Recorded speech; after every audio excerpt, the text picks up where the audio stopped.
In this lesson, we're going to take a brief look at audio clips and also at Ableton's warp features. From the zip you already downloaded a few lessons back, open Follow Along C if you want to follow along.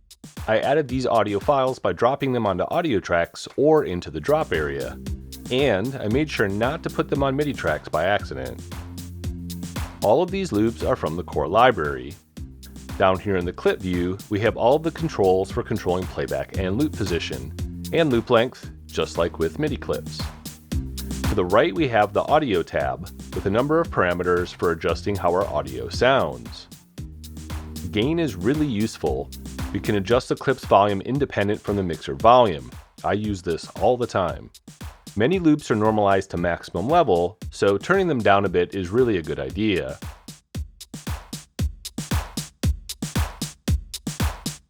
Pitch allows us to transpose our audio. In this case, I've pitched this bass loop up by 7 semitones so that it plays back the note C instead of the note F as indicated in the file name.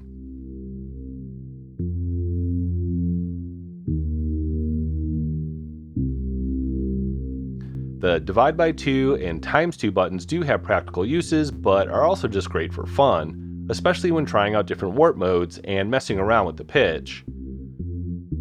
Speaking of warp, over here we can see that warp is enabled, and it's usually enabled by default. Warping audio in live is a deep topic, and for some users what got them into live in the first place when no other DAW could do what live allowed us to do. Let's check out the basics.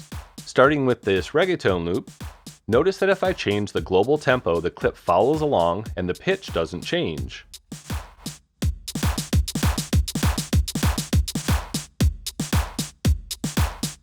Also notice how many of these clips were created at different tempos, as found in the names, yet they all play in sync and in time. But what if I turn off warp? Notice how this clip now ignores any tempo changes, and loop becomes disabled.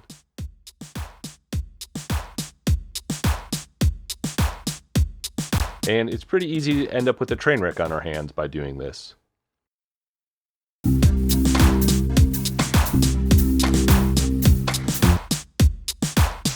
So check out what happens when I mess with the pitch.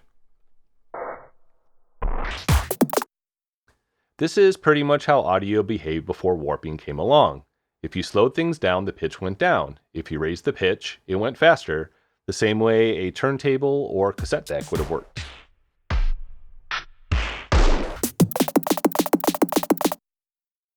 There are a lot of uses for unwarped audio, but when working with loops and wanting to sync together audio that was created at different tempos, warp really is the only way to go.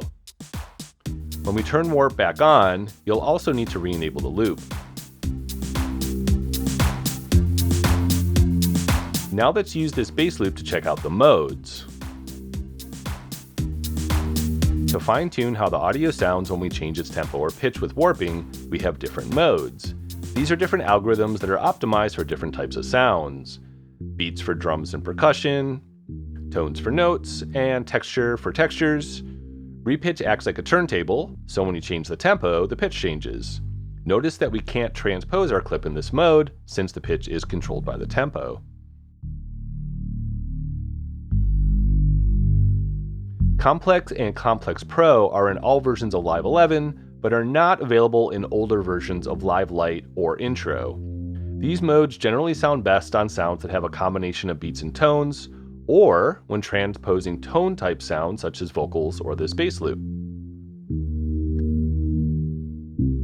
They are more CPU intensive and don't always sound better than the other modes, but in this case Complex Pro sounds best since I've transposed this clip up.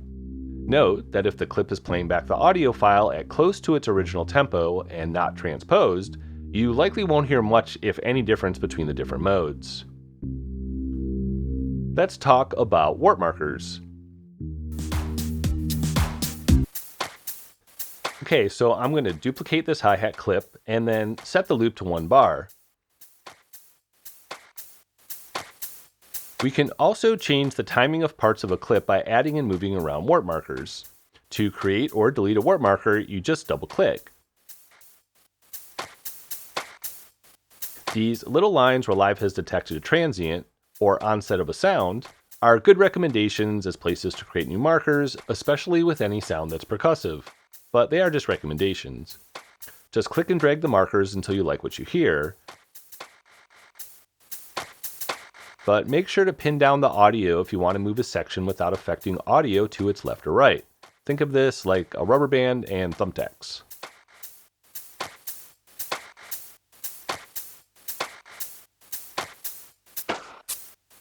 Now, if you're in repitch mode, you'll also notice that the pitch changes.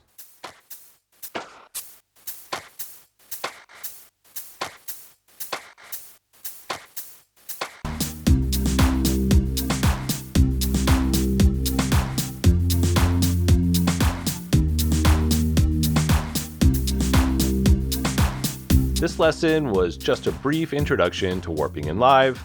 You should take some time to just play around and experiment with all the clip features we've explored in this lesson and in the previous one. In the next lesson, we're going to look at how to move your clips from the session view into the arrangement view so we can start arranging and finishing our song.